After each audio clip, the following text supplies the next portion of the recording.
Salam sang debaters. Berani bertanya, berani ditanya, ya. Saya meminta kepada Anda semua, Anda harus mensubscribe channel saya ini. Mengapa? Agar saya bisa mengirimkan video-video bermutu mengenai ulasan-ulasan baik dari sudut agama Kristen maupun sudut agama Islam, ya, mengenai perbandingan agama. Sebab Anda akan merasakan satu bentuk-bentuk keunikannya. Dan ingat, sang debater tidak pernah menghujat loh, tidak pernah mencaci, tidak pernah menghina, karena itu tidak ada di kamus sang debater. Tapi kalau sang debater dihina, dihujat, silakan. Itu sudah prinsip saya dari dulu, ya. Dan ada juga yang bertanya, kenapa sang debater ini tidak berani menjawab pertanyaan kami? Mohon dibuat pertanyaan kalian dalam bentuk video, saya akan ulas, saya akan jawab. Kenapa dalam bentuk video? Pertama, saya mau ngajak Anda kreatif, ya. Yang kedua, saya sudah bosan mengetik ya, kayak dulu perdebatan di zaman dunia maya Facebook dulu kan udah capek dan kalau videonya enak, kita bisa menjelaskan dengan contoh-contoh, dan di sisi putih ini saya bisa menuliskan entah apa aja, ya, biar kalian mengerti konsep yang saya paparkan. Malam ini ada yang bertanya kepada saya, sebenarnya bukan bertanya karena dia ingin bagaimana, memang dia tidak mengetahui. Dia mengatakan demikian, bahwa Tuhan yang disembah oleh umat Muslim dengan Kristen itu sama. Ya, Tuhan di dunia ini ada satu. Jadi janganlah kita katanya saling bertanya jawab segala macam, ya. Inilah pendapat-pendapat orang awam. Sekarang saya akan mengatakan kepada Anda, ya, bahwa Tuhan itu jumlahnya banyak. Sebanyak agama atau sebanyak manusia-manusia yang mengimani memiliki Tuhan. Paham, ya? Tuhan itu banyak. Apa buktinya?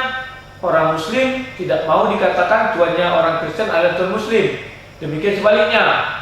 Demikian juga untuk Hindu dan Buddha, ya. Kita tidak mau. Jadi Tuhan itu milik agama masing-masing aja deh. Katakanlah 4 agama, ya 4 Tuhannya.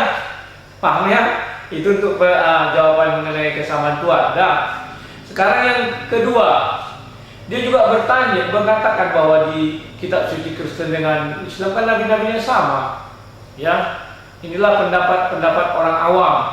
Memang sih sepintas kelihatannya seakan sama, ya. Nah, pada malam kesempatan hari ini saya mau membahas mengenai kisah Nabi Nuh, agar si penanya tadi mengerti apa sih perbedaan kisah Nabi Nuh dalam Al-Quran dan dalam Bible. Kalau dari segi nama sama, Nuh, ya, di Bible Nuh, di Al-Quran juga Nuh. Bedakan kalau Abraham dengan Ibrahim. Abraham di Bible, Ibrahim di Al-Quran. Mungkin Anda mengatakan, oh ya namanya mirip-mirip aja, tapi ini Nuh sama persis namanya. Apakah perbedaan mendasar di dalam kisah Nabi Nuh yang di dalam Bible dan Al-Quran? Yang mendasar itu ada 3, ya. Yang pertama, ya, perbedaannya ini, ya. Kalau di dalam Bible kita sudah tahu bahwa Nuh di dalam bahtera itu bersama istri dan ketiga anaknya serta 3 menantunya. Itu yang pertama, ya. Nah, di dalam Al-Quran dikatakan di dalam Al-Quran itu bahwa di dalam bahtera itu berisi Nuh beserta anaknya yang percaya dan pengikut-pengikutnya yang percaya. Oke, ya? Sampai situ mungkin kalian sudah dapat satu perbedaan, ya. Yang kedua, oke, di dalam kisah Bible bahwa anak Nabi Nuh, Sem, Ham, Yafet itu selamat, oke, beserta istrinya, ya. Di dalam Al-Quran 1 anak Nuh meninggal atau mati karena air bah datang. Dan berbeda, ya. Jadi lagi kalian bilang sama. Nah, di mana itu terdapat? Kalau kita baca itu dapatnya di ini, ya, di surat Hud 42 dan 43. Di sana dijelaskan bagaimana Nuh berbicara kepada anaknya. Kalau di surat Hud 42 di sana dikatakan, dan bahtera itu berlayar membawa mereka dalam gelombang laksana gunung. Jadi saat itu Nabi Nuh sudah dibawa, baterainya dibawa dalam gunung, gelombang laksana gunung. Ini menjelaskan bahwa gunung itu satu tempat yang tinggi. Tingginya berapa? Gunung itu sekitar, kita katakanlah 500 meter lah ya, dari permukaan tanah, atau 1000 lah. Laksana gunung yang tinggi itu menceritakan seperti dia. Nah, gunung itu sudah berkisar antara 500 sampai 1000 meter. Sudah? Nah, itulah bahtera Nuh ya. Dan Nuh memanggil anaknya. Bayangkan dari tempat 500 meter itu Nuh bisa memanggil anaknya, dan itu berada di tempat yang jauh terpencil. Jadi Nuh memanggil anaknya itu, sedangkan anaknya itu berada di tempat yang jauh terpencil. Ya, kalau kita menggambarkan secara logika atau secara ilmu pengetahuan, andai kata air sudah sampai 1000 meter atau 500 meter, maka air mengalir. Ya, permukaan yang digenanginya minimal di sekelilingnya itu, ya kita sih bisa kadang terendam lah semua. Ya, jadi dikatakan anak Nuh di tempat yang terpencil. Kalau dekat situ tentu udah mati duluan dia ya.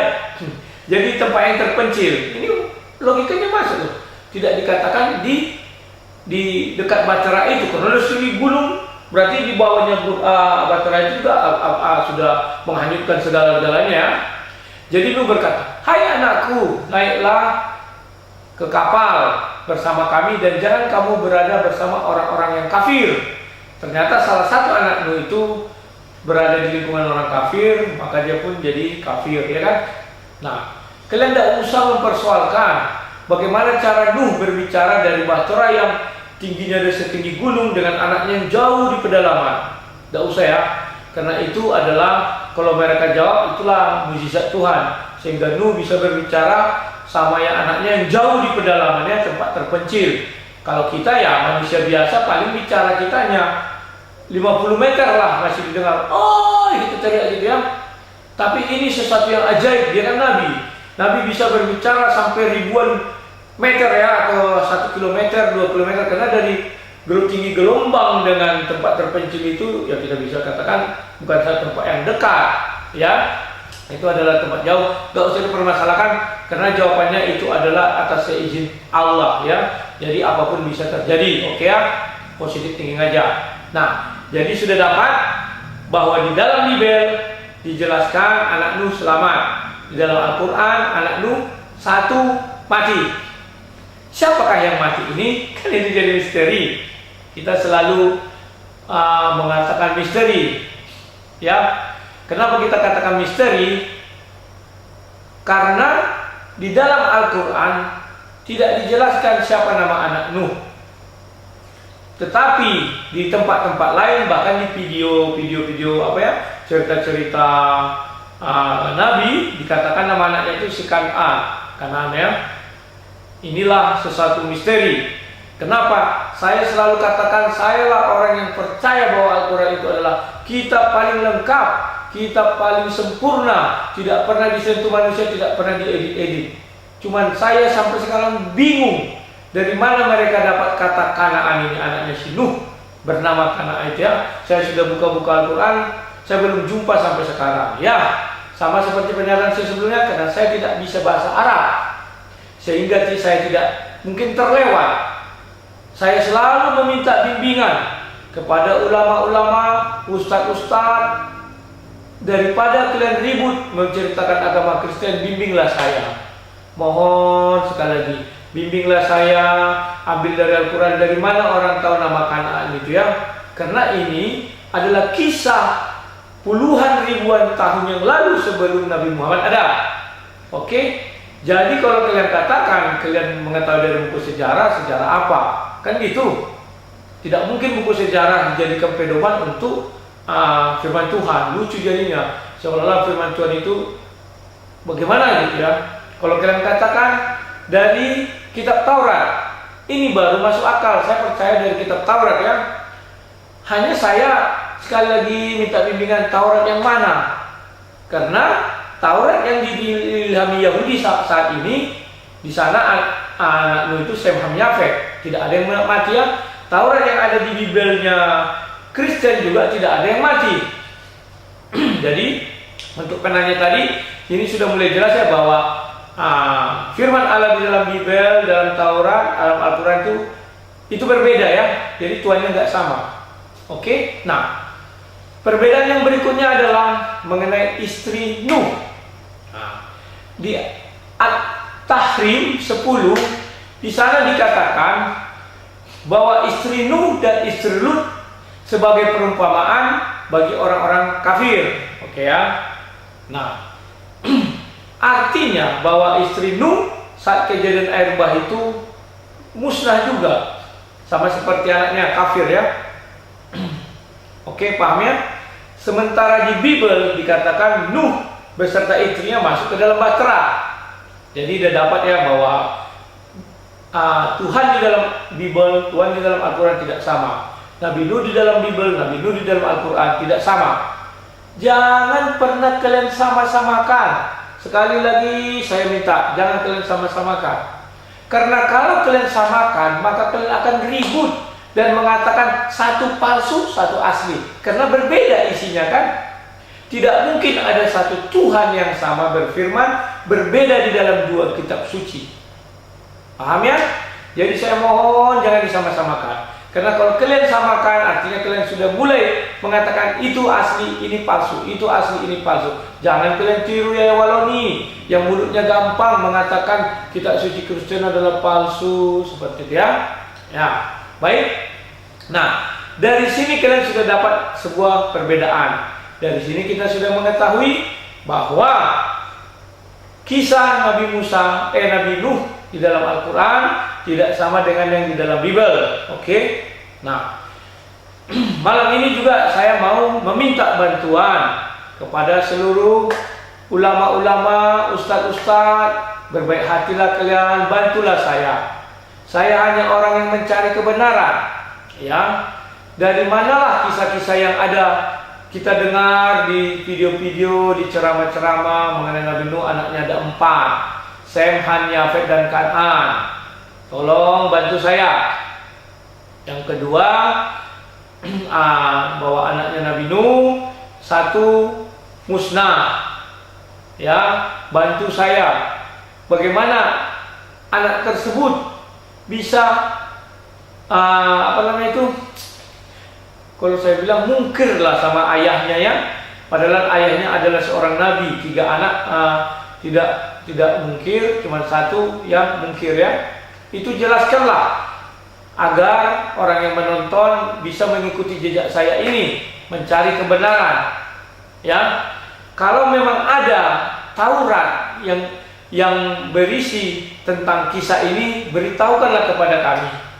Ya, karena Taurat dalam Bible itu ada namanya Kejadian, Keluaran, Ulangan, Bilangan, dan Imamat. Kami kan tidak tahu Taurat yang di dalam Al-Quran itu seperti apa.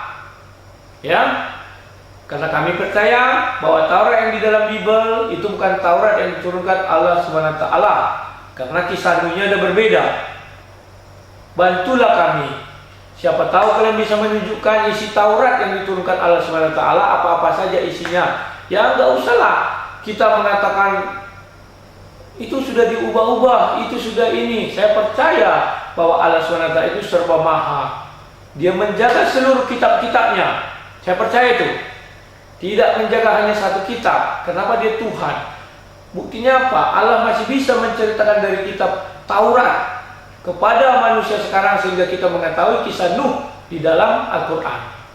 Nah, bagi pemirsa yang awam, jangan kalian buka rongga di pikiran kalian dengan berkata gini, kalau ada 2 Nuh, kejadian Nuh mana yang duluan terjadi? Apakah kejadian Nuh orangnya Kristen dan Yahudi atau Nuh orangnya Islam? Karena kata sang debater bahwa Nuh yang di dalam Bible tidak sama dengan Nuh yang di dalam Injil, yang di dalam Al-Quran ya. Mengenai hal ini saya pun pusing, bingung. Maka saya minta bantu. Ya, di dalam agama Kristen ada Nuhnya tersendiri, di dalam agama Islam juga ada Nuhnya tersendiri. Apakah mungkin di dalam satu dua dunia ini ada satu peristiwa yang sama tetapi oknumnya berbeda? Ataukah ini memang dua peristiwa? Kalau saya sih mengatakan dua peristiwa, karena saya nggak mau mengatakan satu. Nanti kalau mengatakan yang sana palsu, yang ini, yang ini begini begono. Tidak, kita jangan saling menghujat, jangan saling menghina. Kedua-duanya adalah benar, dan itu adalah iman masing-masing. Ya, jadi hanya saja yang membuat kita harus berpikir kita hidup di dalam satu dunia yang sama. Kecuali kita berbeda dunia, ya udah, nggak masalah. Kita berada di dalam satu dunia yang sama.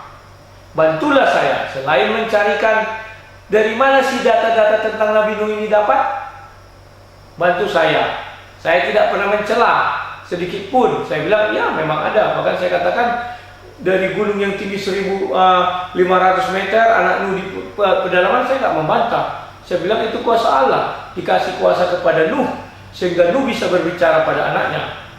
Sekalipun, ingat ya, di Hud 43 anaknya menjawab, ya, aku akan mencari perlindungan ke gunung yang dapat memeliharaku dari air bah. Itu kata anak Nuh. Kalau Nuh berbicara kepada anaknya, wajar, dia nabi memiliki kuasa sehingga dia bisa bicara kepada anaknya. Sekarang anaknya berbicara kepada ayahnya bagaimana? Ya, saya tidak pernah menyangkal itu. Biarlah itu menjadi rahasia Tuhan. Tapi tolonglah para ustadz, para ulama, daripada kalian bicara tentang agama Kristen, inilah dulu bahas bagaimana seorang anak yang kafir bisa bicara kepada seorang nabi dari tempat yang jauh. Bantulah saya agar kawan-kawan lain juga bisa mengerti dan bisa mengikuti pikiran saya atau pendapat saya, bahwa sayalah pendapat Kristen yang mengatakan bahwa Al-Quran itu kitab paling lengkap, paling sempurna, paling suci, tidak pernah dijamah tangan manusia, tidak pernah diubah-ubah. Agar yang lain bisa ikut pernyataan saya, bantulah kami. Oke? Sekian dan terima kasih pada malam hari ini. Apa yang saya ucapkan ini adalah murni saya mencari kebenaran di dalam agama Islam. Dulu saya lupa mencari ini secari-carinya ketika saya kuliah di Universitas Ahmad Dahlan. Karena saya di sana hanya 8 bulan ya, sampai 1 tahun lah. Jadi saya tidak sempat menggali lebih dalam lagi. Maka itulah saya minta kayak Ustadz Yaya Waloni yang katanya sangat cerdas, sangat jenius. Ada lagi katanya yang apa? Yang baru mu'alaf itu yang katanya pastor dia kan. Itu dia harusnya 3 tahun, dia 3,5. Bantulah saya. Daripada kalian menjelek-jelekkan Kristen, bantulah saya. Ya, siapa tahu saya dapat hidayah, saya bisa seperti kalian.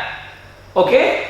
Tapi terus terang saya tidak pernah mau cari makan dari agama, karena saya selalu diberkati Tuhan yang saya sembah. Maka dari itu kewajiban kalianlah memberikan kepada saya yang mencari kebenaran ini, agar saya menemukan kebenaran dari setiap firman Tuhan yang ada di dalam Al-Quran. Sekian dan terima kasih.